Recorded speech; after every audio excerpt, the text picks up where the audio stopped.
Ndaramukije mwese bakunzi b'ikiganiro haracyariho ivyizigiro. Amahoro y'umwami wacu Yesu Kristo nakomeze kubana namwe. Turafise ijambo tumazeho iminsi riravuga ngo ni gute naheba ibintu byananiye. Ni gute naheba ibintu byananiye. Birashoboka ko ari ibintu bibi urabikora nawe ubwawe ugasanga uriko wiyagiriza, nawe ubwawe ugasanga uriko uritera isoni. Arivyo Paul yavuga ngo byose ndavyemererwa ariko ntabwo ari byose bingirira ikimazi.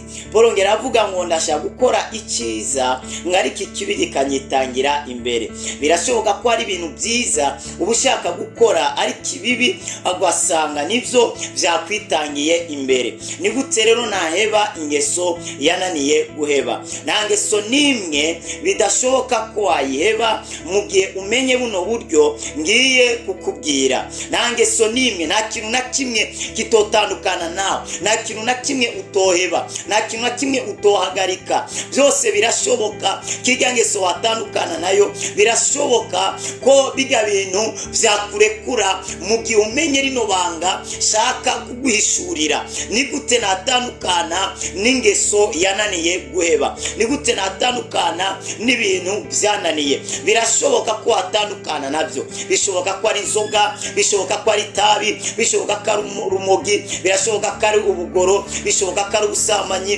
bishoboka ko ari kwisamanya, bishobora ko ari ububeshi, ishari, inzigo, ubwibone. Birashoboka ko ari ingeso runaka ariko ushaka udashaka mu buzima bwawe, shobora kwangiza kariyeri yawe, shobora kwangiza ubuzima bwawe. Ni gute rero watandukana nayo? Ni gute watandukana n'ibintu byakunaniye? Birashoboka ko watandukana nabyo. Sinzi ingene bimeze, sinzi ingene bingana. Birayavuze ngo byose ndavyemererwa ariko si byose bingirira ikimazi. Byose turavyemererwa ariko sinzoganzwa nabyo. Nubwo byose uvyemererwa ariko si byose bigira ikimazi. Paul avuga ngo byose ndavyemererwa ariko si byose byubaka. Nubwo uvyemererwa si byose byubaka. Hariho ivyurya, hariho ivyunwa, hariho ivyukora bigasenyura ubuzima bwawe, bigasenyura umutima wawe. Kandi umenye ko umutima wawe nukomereka na undi muntu azawo uvura uretse Imana yo mwijuru. Rinda agatima kawe abo gakomeretsa,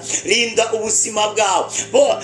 Umunyabwenge Salomo yavuze ngo rinda umutima wawe gusumba ibindi bintu byose, kuko hariho ubuzima bududubiriza. Ubuzima bududubiriza mu mutima. Umutima iyo wanduye ibintu byose birandura. Arivyo birivuga ngo ikija mu nda ntabwo gihumanya umuntu kirese igisohoka kimuvamo. Rero urashobora kwirinda kunywa no kurya ibintu bishobora gutuma usohora amagambo mabi, bishobora gutuma ukora ibintu bitari byo. Rero Imana iguhezagire cyane. Ikintu cya mbere twavuze no gusenga. Ikintu cya mbere wakora ugatandukana n'ingeso yakunaniye n'amasengesho. Icya kabiri ni ijambo ry'Imana nkuko twabivuze. David avuga ngo nabitse ijambo rya mu mutima wira ngo noye kugucumuraho. Ijambo ry'Imana uko rigwira mu buzima bwawe niko umwijima usohoka muri wewe, niko yangeso yakunaniye uzasanga yarakurekuye. Ugasanga nukibesha, nuciba, nugisambana, nucica, ntabwibona ukigira, ntagwa ukigira. Ugasanga n'amoko yaramaze kukuvamo. Kubera birivuga ngo amacakubiri y'amoko akugwaho n'umusaraba. Muri Kristo Yesu n'abahutu n'abatutsi n'abatwa, n'abazungu n'abirabure bariyo. Muri Kristo Yesu ari ubwoko bumwe, turi abana b'Imana. Vuga ati ndi umwana w'Imana. Muri Kristo Yesu nta ibintu by'amoko, ni ibintu byagiye bizanwa n'abantu, ariko ntabwo Imana yaremye amoko. Oya, Imana ni yaremye amoko. Imana yaremye abantu baca bishirira amoko, bazana kirya, bazana na kiriya. Ariko Imana yo yaremye abantu, ntabwo Imana yaremye amoko. Niyo mpamvu inshuti yanjye uri kuranyumva nukwiriye kuganzwa n'ibintu, kubera ko wavutse usanga bimeze uku, bikora uku, ngaba ariko nawe uca ubikora. Oya, ibintu urashobora ko wavutse ubisanga bimeze ukuntu runaka ariko atari byo. Niko ibintu bimeze. Iyo ikinyoma kimaze igihe kirekire abantu bakige bakigenderamo bakibamwo kirahinduka ukuri kandi ari kinyoma. Niyo mpamvu udakwiriye gukora ikintu kubera abandi bose babikora ngo reka ndabikore. Kandi hari abandi bantu bakora bagendera mu ngeso runaka kubera abonye pasiteri nawe ari byo agenderamo nawe akumva yabigenderamo. Pasiteri si imana yawe, pasiteri si imana yawe, pasiteri ni umuyobozi n'umurongozi. Igihe ubonye ariko akuyobora mu bintu bitari byo, tandukana nawe. Igihe akwigisha ibintu ukabona bigushira hanze y'ijambo ry'Imana, ibyo bintu bihagarike. Hari abantu babaye abaja b'amadini, barese kuba abaja ba Kristo, bemera kuba abaja b'idini, bemera kuba abaja b'ibintu runaka. Ntuzaba umuja w'idini, ntuzaba umuja w'umuntu, uzaba umuja wa Kristo Yesu. Kubera nujakarira Kristo hari ibintu utazakora, hari ibintu utazemera, utazajamo nubwo abandi bazaba ariko babijamo. Turemererwa kujya mu birori, abana b'Imana turemererwa kujya muri boîte.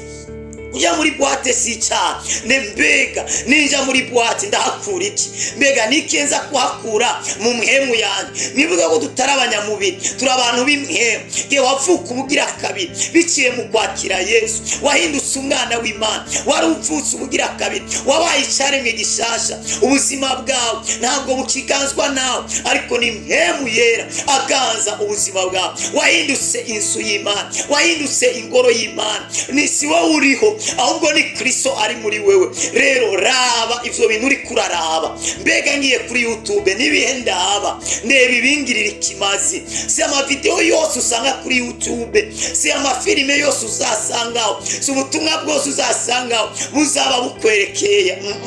Umukristo amaze gukura aramenya abo yumviriza n'abatumviriza. Ariko umukristo w'umwana, abantu bose bigisha bakoresheje Bibiliya yumva bariko bavuga byo. Nimba abantu bose bigisha ibintu byo muri Bibiliya wumva ko bose bavuga byo, wewe nturakura. Kubera muri Bibiliya ntabwo ari ijambo ry'Imana, ariko muri Bibiliya harimo ijambo ry'Imana. Muri Bibiliya harimo ijambo ry'Imana. Hari umuntu yigisha ibintu akuye muri Bibiliya ariko atari kavuga ijambo ry'Imana.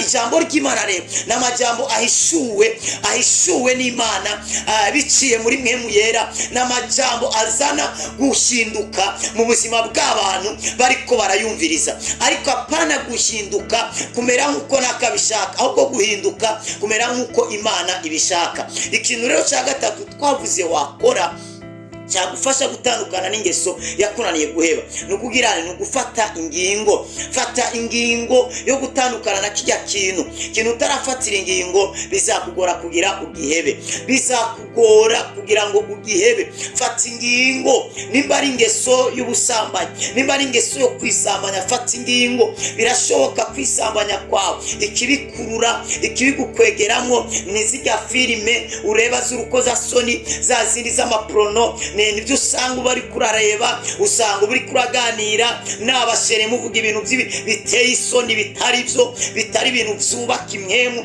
ahubwo ari ibintu bisenya. Nimba ari akabare wakundaga kujamo ukisanga uri kuranywa inzoga, niyo ugiye ata amafaranga bagukopeshaga, aho hantu hagarika kujayo. Nimba ari abagenzi hagarika kugendana nabo, nimba ari inshuti hagarika kugendana nazo. Fata ingingo yo gutandukana n'icyo kintu runaka.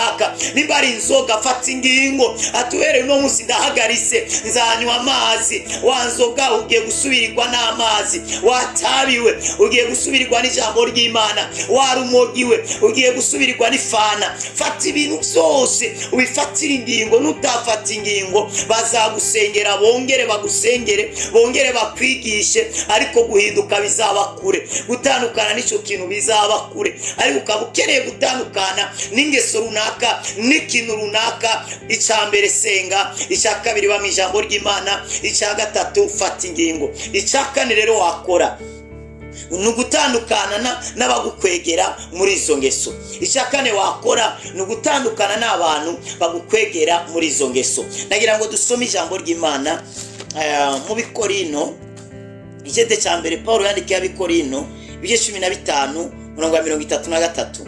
Havuga ngo nimuzimire kubana n'ababikonona ingeso nziza, ngo nimuzimire kubana n'ababikonona ingeso nziza. Umuntu arashobora kuba ari mwiza ariko kubera kubana n'ababi agasanga nawe yabaye umuntu mubi. Hari abantu batanguye ujye uzarebe abantu bose banywa inzoga, n'abanywa amatabi, n'abanyoye imogi, n'abanyoye itabi, n'abagiye mu busambanyi, n'abanyoye ubugoro, n'abakoze ibyaha bitandukanye, bafise abantu babi bakururiyemo. Kubana n'ababi konona ingeso nziza.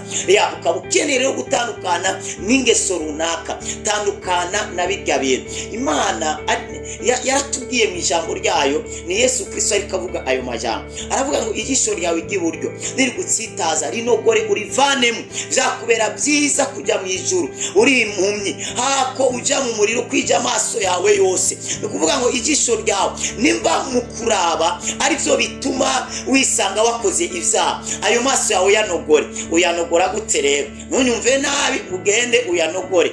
Ntunyumve nabi. Hari umuntu umwe bigeze kuvugana, umuntu aramubwira ngo mbega nakora iki ko we mbona utaburi impuzu wambara, utaburi ico kurya, ibintu byose biguma bimeze neza, ubigeza gute? Ati njyewe nirira abana, n'abana nirira. Niwibaze kubona nagase akabiri uri kurabona ubona nguma nezerewe, burya niwibaze ngo nikindi, njyewe nirira abana. Aturya abana nyene, ati n'abana nibo nirira, niyo mpamvu ubona nguwe neza. Acaragenda afata umwana we acaragira ngacarakekagurira mu isafuriya ngarateka, ngamaze guteka ngibifuro biraza.